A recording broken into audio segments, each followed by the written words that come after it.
Alright, what's going on, guys? Welcome back to another video. It's been a while, but this 370Z is finally being featured on my channel again. It belongs to this guy right here. Shit, it's mine right here.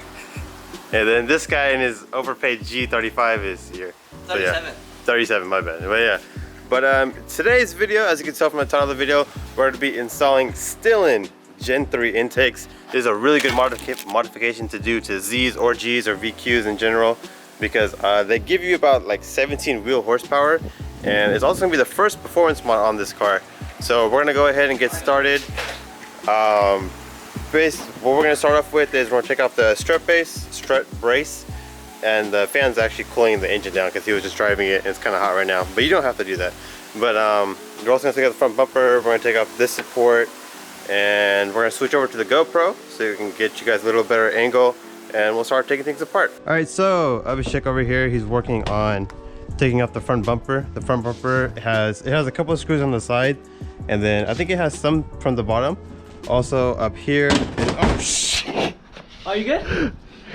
Oh, my bumper's off, guys. You should have said something, man. Oh, yeah. I'm taking off my bumper. Anyways, he don't really care about his front bumper because he's been dying again. There we go. Shit, there's some dirt on it. Oh.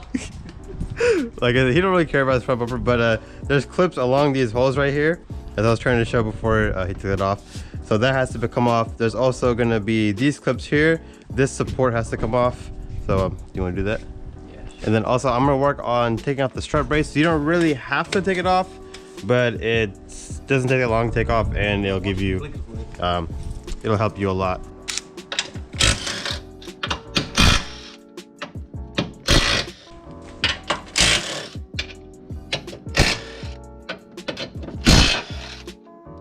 Cool, and then after that, the strut brace, you can literally just lift it up.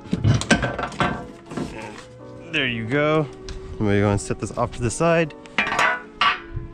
And then next, we're gonna go ahead and take off this this support piece right here, which I think is just 310 mils. Oh, the air ducting right here. Yeah, we might have to go to the store and buy some stuff. Bro? Yeah. What we need? And then what I'm doing with this is I'm just squeezing it with long needle nose pliers, and then just pressing it out. Cool. And then what they're doing is they loosened up these bolts. You can use a flat screwdriver or I think an 8mm, and they're just disconnecting that because obviously we're going to be replacing those intakes. We are? We are, dude. It's crazy. Hey, I'm gonna take these out right here. These star on both sides. Star. 10. He's a 10. 10? Okay. Yeah. Maybe. But just keep them. So yeah, now we're going to focus on taking out the air box. I already loosened out that, loosened out this. I'm going to go ahead and take off the PCV hose. And now there's a second hose clamp right there. So I was just going to loosen that. Cool. I'm just going to pull this off, and we don't need this no more. Hey man, Did I hit you intakes off like that? Cool. Oh, and then this box, it just pulls out like that. Yeah, so now that we removed all that, we're actually gonna go ahead and remove this little air box right here because it's actually gonna be too small for the pipes. So I think it's just one, let's see. Yeah, one 10mm bolt, I believe is this one up here, and then one clip, which can be right here. All right, guys, so we went ahead and put on this side. So we did have to remove this brace, this little brace thing right here, and then for this side only, we had to cut this tab off. This tab, literally nothing was connected to it. I'm not sure if there was supposed to be another horn or something, but there was nothing there. So I went and cut it off, and it made just enough clearance to put this filter on. On this side, we will see what we have to do because there is stuff in the way, but maybe we'll have to just move the horn over a little bit, which won't be a big deal. But yeah, I'm gonna go ahead and take this plate off, and we'll go from there. Oh, and we're gonna, looks like I'm gonna have to take off this clip. I got you. Oh, he got it. He got me. Okay. Shimnesh, can I get that 10 back? Yes, sir. Oh, that's for my blinker fluid. Oh.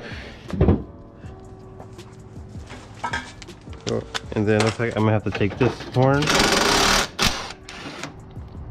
Take that off. Swear. Oh wait, I'll put it right here. Swear. And then just slide the horn off. I'll let it dangle right there. And then just take this piece off. I guess since the washer fluid's in the way, yeah, you got it, Washer fluid? Yeah. The washer fluid thing, the blinker fluid, my bad, I'm sorry. We're gonna go ahead and set that off to the side. And now I'm gonna go ahead and cut the piece off right here because the pipe won't fit, so I'm gonna go ahead and make some clearance right there. Yes, sir. Didn't you say we need to get something from Riley's? You thought. I thought, but I didn't need to. I ended up not eating it. You're a smart guy, huh? So, what's up with your, 4.7 liter Mustang now? 4.7 liter It used to Mustang. be 4.6, but you kind of bought it this thing, right? So it's got to be bigger now, right? It gotta be bigger. So it's maybe gotta it's be a at 4.7. least like 4.7. At least Could be. 4.7. Yeah, so that's what I'm saying. So what's up with your 4.7 Mustang? It's real hip, dude. It's hip? It's real hip. You got it? Cool. Damn. Just like that. Got a nice amount of clearance for the pipe. Yeah, I'll pipe you. Like, I'll help you put the pipe in. Like, not in the car. Oh. Okay, so there's two different couplers. There's this one. This one has a larger side for the throttle body, and then this longer one will be going on this side. So I'm gonna go ahead and get the hose clamp, and then it's kind of up to you guys, but we're gonna put it in a way to where we can see the Stillen, because we about Stillen like that. Well, I'm not. These guys are, because they have VQs. I have a broken I don't even like Mustang. Stillen. Honestly, dude, this Mustang it's a table now. It's not even a car anymore. Oh, the next meeting. We can use the Mustang. Yes. And then we can hit people with it. All right, so back to the install.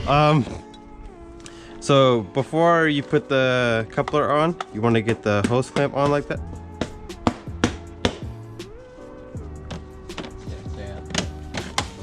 Oh, okay. Yeah, you want to get the hose clamp on, and then go and get the second hose clamp on like that. And then we're gonna put it just like that so we can see the Stillen when we want to pop the hood at car meets. It can't pop on hood actually. It has a defect sometimes. Oh. You have to like kind of shake it and then like do some crazy stuff and then it opens. It opens sometimes by itself, like on the road. Yeah. If I get lucky, it'll open by itself. Will it fly open Yeah, by itself sometimes. and hit your windshield? Sometimes it hits it, it just doesn't crack. Yeah. It's cool. It's normal though. It's a good car. Yeah, go ahead on the video. Okay, anyways. So yeah, now I'm gonna go ahead and slide the coupler onto the throttle body. Just like that. And I'm gonna pull one of the hoses up top. Cool. Just like that. And then I'm gonna go ahead and just snug this up. What I do is I don't completely tighten everything. I just snug everything down, and then at the very end I go and tighten everything. That way I know I'm not missing anything. And then I'm gonna do the same right here. Cool. And then also it comes with a vacuum hose extender, so it's gonna go on like that. But this one is way too long for some reason, so I'm gonna go ahead and trim it. Don't fit. I'm gonna trim it down. So I'm gonna go ahead and trim this down. Cool. So that is the vacuum hose. Now that I got the right size on, I'm gonna go ahead. They also come with very small hose clamps, like these. No? Yeah. So yeah, so I went ahead and put on one hose clamp, and then I'm just gonna go ahead and snug this up. And then now I'll get the second hose clamp. One good thing about I bought this intake from Z1 Motorsports, by the way, if anyone's wondering. Yeah, of Z1. Yeah. And then the kit comes with literally everything. It's not like I have to run to. What the fuck? You loosen it? No, I made it tighter. No, I did. I for real. Like, did you? Like, okay. Yeah. Anyways.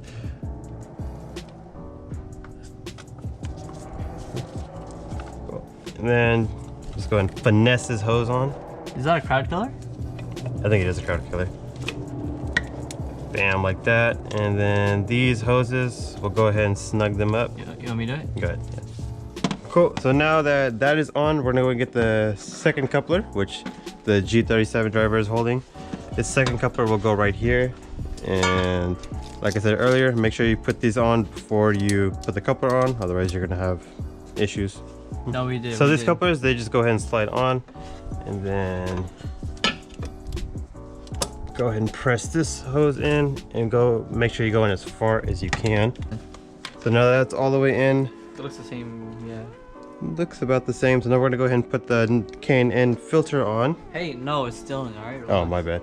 So I went ahead and took this middle piece off as well because it was getting in the way for when we're putting the filter on. Now, I'm gonna go ahead and slide that on.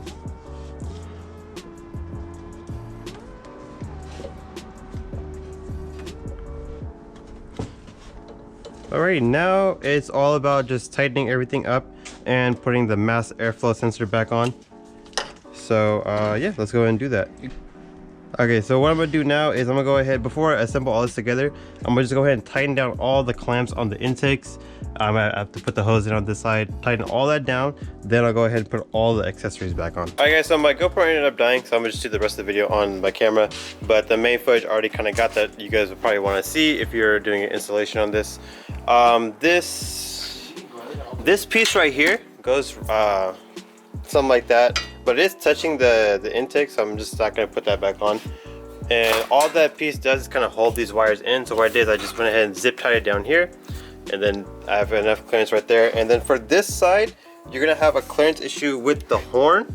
So all you have to do is bend it back, and then you'll be able to put this in place. I still have to move this more in, as right. And then after that, you're gonna have to go ahead and put your mass airflow sensors in. Now I'm gonna go ahead and put the MAF in, and these ones just slide right in. And then you do have to reuse the bolts from the stock intakes. Cool. And after you tighten those down, I used a star screwdriver. Go ahead and plug it in. All right guys, so that's basically it for the install. After we put the mass airflow sensor back on, we put the brace on. There's a brace underneath here, this plastic piece, and then the front bumper. Then I went ahead and put the strut brace back on, and then I'm just double checking the bolts, making sure they're all tight. And then after that, it'll be pretty much done. All right guys, so that is gonna complete the installation of Gen 3 intakes on the car. And there you go. Makes the engine bay look a lot nicer. All right guys, so that's gonna end up today's video. Thank you guys so much for watching. Leave a like, comment, subscribe, follow all these guys on Instagram, and make sure you follow the car owner on Instagram. He posts pictures of his car on his Instagram, so you know, if you want to see more content of the car, go ahead and follow him. And it was nice, you know, making a video of this car. It's been a really long time, and we have made videos of, you know, this side splitter, also this diffuser right here, of installation, how to install it. So if you have a 370 and you want to do that to your car as well, then you know, check out those videos. It's on my channel. Other than that, thank you guys so much for watching, like I said, and I'll see you guys in the next video.